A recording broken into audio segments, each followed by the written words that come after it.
បងឈ្មោះអីដែរបងទឹកឡៃហេងបង បងចូលមកពីខេត្តណាដែរបង ខេត្តទីមានជ័យ បងមានចំណាប់អារម្មណ៍យ៉ាងណាដែរបន្ទាប់ពីប្រកួតហើយបង សប្បាយចិត្តបងដោយសារបាននាទីតិចជាងគេបង អូនាទីតិចម៉ែនាទីដែរបង ខ្ញុំតែ4នាទី59វិទេ បងឈ្មោះអីដែរបង មរ៉ាដា បងមកពីខេត្តណាដែរ ម បង កពីឧត្តរមានជ័យ អូឆ្ងាយដែរបងមានចំណាប់អារម្មណ៍យ៉ាងណាដែរបងមកប្រកួតថ្ងៃនេះ សបាយបាទស្រួលប្រើ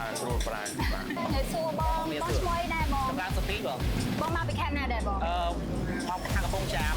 បងចាមបងមានចំណាប់អារម្មណ៍យ៉ាងណាដែរបន្ទាប់ពីប្រកួតហើយបង ព្រោះមានថាអារម្មណ៍ថារំភើបសប្បាយតែលើកទី1ដែលបានមកប្រកួតចុះឈ្មោះនឹងគេ សួរបងឈ្មោះអីដែរបង មួយមេហៅ ឈ្មោះអីដែរបង មេហៅបង ចាបងចូលមកពីខេត្តណាដែរបង ខាងបាត់ដំបង បងមានចំណាប់អារម្មណ៍យ៉ាងណាដែរបន្ទាប់ពីយើងប្រកួតហើយបង និយាយបង ហើយបានណានាទីដែរបង បានលើពីហ្នឹងមិញ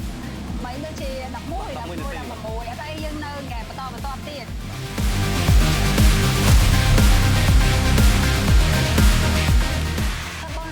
បងមានចំណាប់អារម្មណ៍យ៉ាងណាដែរចំពោះហ្គេមទី2បងស្រួលតែ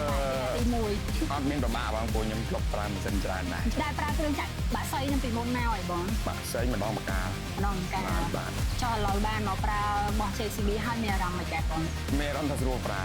ស្រួលប្រើ បាទ ចាំបងសង្ឃឹមប៉ុន្មានភាគរយដែរបង សង្ឃឹមច្រើន សង្ឃឹមច្រើន100ណាបង ដាក់100 អូខេជូនពរបង100%ចឹងជាបងមានចំណាប់អារម្មណ៍យ៉ាងណាដែរចំពោះហ្គេមទី2បង ហ្គេមទី2មានអារម្មណ៍ថាសប្បាយ សប្បាយ តែបើមើលទៅការប្រកួតមិនងាយស្រួលប្រហែលទេតែមើលទៅសប្បាយ បាទឬស្រួលជាងហ្គេមទី1ដែរបង បាទហ្គេមទី1មើលទៅរៀងស្រួលហ្គេមទី2មើលទៅរៀងពិបាក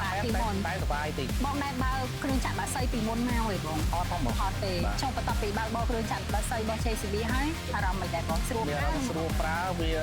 ធន់ ចឹងបងសង្ឃឹមប៉ុន្មានភាគរយដែរបង 50% 50%យក100ហ្មងទៅបង អត់មានគេ100ឥឡូវយើង50បាទ ឥឡូវជូនពរបងជាប់ទាំងអស់គ្នាបងឆាអរគុណបងឈីបងបងសាទរបងបញ្ចប់ហ្គេមចាបងមានចំណាប់អារម្មណ៍យ៉ាងណាដែរចំពោះហ្គេមទី2បង ហ្គេមទី2ស្រួលបង បងដែរបើកបរគ្រឿងចាក់បាក់សៃពីមុនមកហើយបង ធ្លាប់ដើរបបខ្លះបាទ ចុះបន្ទាប់ពីបើកបរគ្រឿងចាក់បាក់សៃរបស់ JCB ហើយមានអារម្មណ៍មិនដែរបង មានអារម្មណ៍ថាស្រួលប្រើ ស្រួលប្រើ តែវាយើងប្រើលេខដៃក៏បានលេខកាច់ក៏បាន JCB ស្រួលប្រើណាបងសង្ឃឹមប៉ុន្មានភាគរយដែរបង ខ្ញុំ50 ឥឡូវ100ហ្មងទៅឲ្យ100 100ក៏បានដែរ អូខេជូនពរបងជោគជ័យទាំងអស់គ្នាមកអរគុណបងហើយបងមានពីអីផ្ដាំផ្ញើទៅបេក្ខជនបន្តទៀតដែរបង ខ្ញុំផ្ដាំដល់បងកំពុងជាបេក្ខជនដែលមានបំណងចង់ប្រឡងអីអាចអញ្ជើញមកប្រឡងលេងហ្គេមដើម្បីយករង្វាន់ពីក្រុមហ៊ុន JCB បាន ចាអរគុណបងអរគុណ